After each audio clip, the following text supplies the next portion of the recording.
Vivimos en una sociedad donde la frase "el trabajo es salud" se repite como un dogma. Se glorifica la labor constante como que si fuera la cúspide de la virtud humana. Sin embargo, esta creencia contrasta radicalmente con la realidad que millones de trabajadores enfrentan a diario. Agotamiento físico, estrés mental, explotación. Trabajos como la construcción, la agricultura, la minería o el transporte son ejemplos de oficios que consumen la salud de quienes los desempeñan. Incluso trabajos considerados ligeros, como el de oficinistas o cajeros, suelen ser nocivos debido al sedentarismo y la repetitividad. ¿Por qué entonces insistimos en glorificar el trabajo? ¿Por qué convertirlo en una obligación moral cuando la mayoría de personas apenas lo tolera como un medio para sobrevivir? Existen excepciones, personas que aman su labor y encuentran propósito en ella. Pero son eso, excepciones. Para la gran mayoría, el trabajo no es una elección vocacional, sino una necesidad vital. Como tal, deberíamos cuestionar no solo el lugar que ocupa en nuestras vidas, sino también el derecho mismo a no trabajar. El derecho al descanso no es un tema nuevo. En nuestro país, por ley, los trabajadores tienen derecho a una pausa durante su jornada y de cierto periodo de vacaciones al año. Como sociedad, reconocemos que es bueno que ciertas personas no trabajen, los niños, por ejemplo, o las mujeres embarazadas. Pero este derecho al trabajar se lo ve más como un privilegio de estos grupos que como un derecho.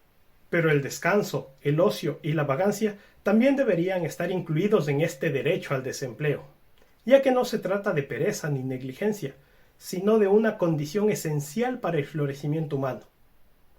No solo el descanso diario ayuda a los trabajadores a laborar con más energía el resto de su jornada, sino que el derecho al desempleo es necesario para personas que buscan edificar a la sociedad en una nueva manera. Por ejemplo, un conserje que quiera convertirse en un doctor no debería tener que elegir entre mantener su empleo, que le da sustento económico, o el estudio, que lo beneficiaría tanto a él como a la sociedad en general. Incluso si el conserje no quisiera ser médico.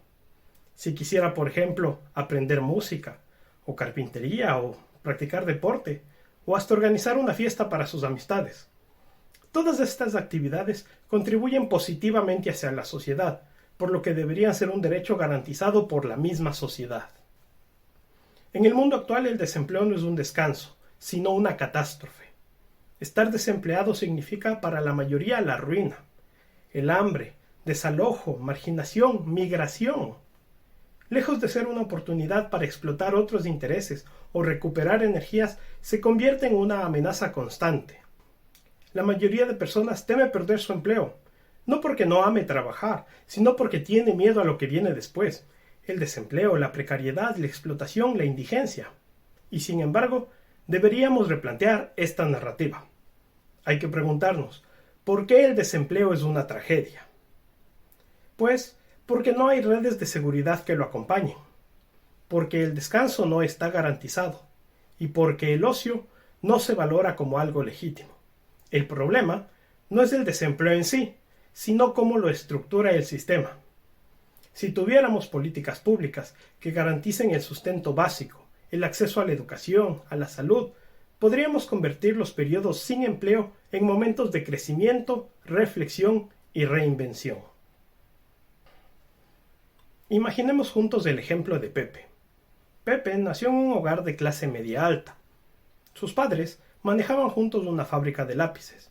Como eran buenos padres, ellos intentaron introducir a Pepe al negocio familiar cuando él era aún adolescente. Aunque por ser adolescente, Pepe nunca tuvo un interés real en esto. Cuando Pepe se graduó del colegio, sus padres le sugirieron estudiar ingeniería mecánica para que pudiera continuar el negocio familiar. Pepe aceptó, pero a los 3 meses se dio cuenta de que no tenía vocación para la mecánica. Por este motivo, Pepe abandonó la universidad. Aún queriendo mantenerse envuelto en el negocio familiar, Pepe tenía otras ideas. Pensó que la fábrica de sus padres ya contaba con suficientes técnicos y mecánicos, por lo que estudiar mecánica no era tan útil como aprender sobre administración, que era algo que él pensaba necesitaba para asumir el cargo cuando sus padres se retiraran. A los 20 años, entró de nuevo a la universidad, esta vez a la carrera de negocios. Sin embargo, 5 semestres después notó que tampoco tenía vocación para la administración.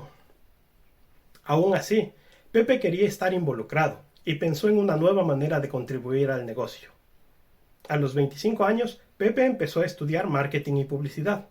Finalmente había encontrado su vocación.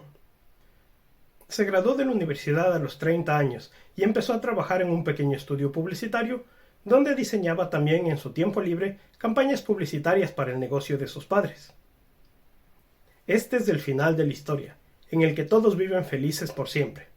Pepe encontró su vocación, sus padres y su negocio se beneficiaron gracias a su trabajo en publicidad y el Estado se benefició gracias a la actividad económica de Pepe en esta nueva profesión.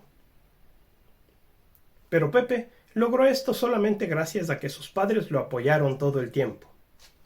Si él abandonaba la universidad, sus padres podían seguir costeando su estilo de vida mientras él pensaba qué más estudiar. Esto le permitía no tener que preocuparse por perder un cupo en la universidad pública. Tampoco tenía que preocuparse por elegir entre la educación o un empleo, ya que él no tenía que mantenerse a sí mismo o mantener a alguien más. Más aún, si es que él decidía que su pasión no estaba en una profesión que influía directamente en el negocio familiar, si él decidía, por ejemplo, que su pasión era el deporte o la literatura, carreras que por lo general no tienen buenos prospectos laborales, Pepe no se vio forzado a decidir entre seguir su pasión o seguir algo que le dé de comer en el futuro. Pepe se graduó a los 30, es decir, tuvo el derecho a pasar 12 años de la que debió ser su vida económicamente activa buscando su vocación, recibiendo la educación y el entrenamiento adecuado. Pero este es un caso aislado. Pepe tuvo esta oportunidad porque su familia tenía dinero. La mayoría de gente no puede costear este lujo. Y no porque no lo merezcan, sino porque el sistema niega ese derecho a quien no tiene dinero. Un sector donde el derecho al desempleo está medianamente reconocido es la infancia. La Declaración Universal de los Derechos de la Niñez establece que los menores deben estar protegidos del trabajo y que el Estado debe garantizar sus necesidades básicas. Sin embargo, esto rara vez se cumple.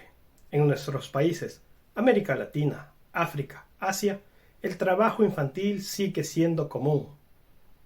En las calles vemos a niños vendiendo dulces, limpiando parabrisas, trabajando como lustrabotas o ayudando en los negocios familiares.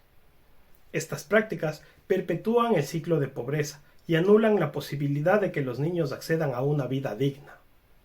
¿Qué pasa con su derecho al ocio, a estudiar, a jugar, a desarrollarse como seres humanos?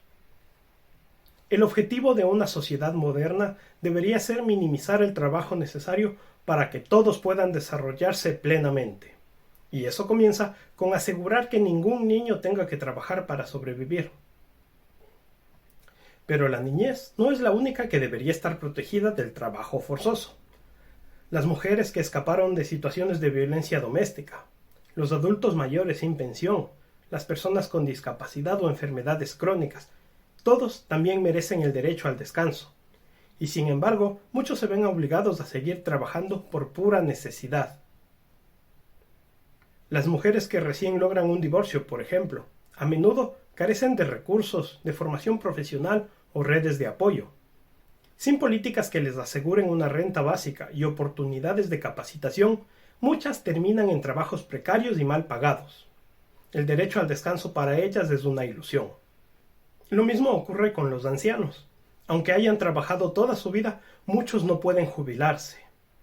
Campesinos, trabajadores informales, personas con aportes intermitentes o sin afiliación al sistema del seguro social, terminan recurriendo al trabajo informal o convirtiéndose en una carga para sus familiares. No solo pierden su derecho al ocio después de décadas de esfuerzo, sino que también el derecho al descanso de sus familiares se ve afectado. Las personas con discapacidad también enfrentan esta exclusión. Tras accidentes laborales o enfermedades incapacitantes, deberían recibir una compensación justa. Pero como es costumbre, la viveza criolla hace que el sector privado siempre busque evadir el pago de indemnizaciones. Por otra parte, el Estado dice no tener dinero para ofrecer bonos a los discapacitados. Muchas de estas personas se ven obligadas al subempleo. Las ventas ambulantes, por ejemplo, ser conductor de Uber o de taxis piratas, talleres clandestinos en el hogar o peor aún, terminan siendo mantenidos por sus familiares. Para rematar, el Estado que dice no tener el dinero para ayudarlos, sí tiene los recursos para robar la mercadería de los vendedores ambulantes y para encarcelar a los taxistas piratas. Una de las grandes falencias del sistema económico actual es su desprecio por las actividades no productivas en términos de mercado. Las artes visuales, la literatura, la música, el cine, todas estas disciplinas son vistas como lujos prescindibles. Y sin embargo, ¿cuánto valor generan en nuestra vida social y emocional? ¿Cuántas veces no hemos bailado con la música de una banda de pueblo? ¿Cuántas veces no nos hemos reído con un actor del parque? ¿O impresionado con un pintor del malecón? El deporte es otro ejemplo. Si eres un deportista en este país y no eres futbolista, estás jodido. El Estado no te brinda instalaciones adecuadas para que entrenes. No te da recursos para tus instrumentos deportivos. No te da la compensación por las horas que entrenas en lugar de trabajar. Pero cuando los deportistas ganan una medalla olímpica, ahí sí, el Estado es campeón en subirse a la camioneta del triunfo. Los periódicos los ponen en las primeras planas. El presidente los invita al Palacio del Gobierno. Todos se jactan de los nuevos héroes nacionales. A veces hay una recompensa económica, pero solo para los deportistas que ganan. El resto, que pone el mismo esfuerzo, tiene que recurrir al autofinanciamiento para alcanzar sus objetivos. Esto impide que le pongan el 100% de atención al deporte o el 100% a sus trabajos. Imagina cuántos medallistas olímpicos no pudieron alcanzar su potencial porque solo podían entrenar 3 horas al día y trabajar otras 8.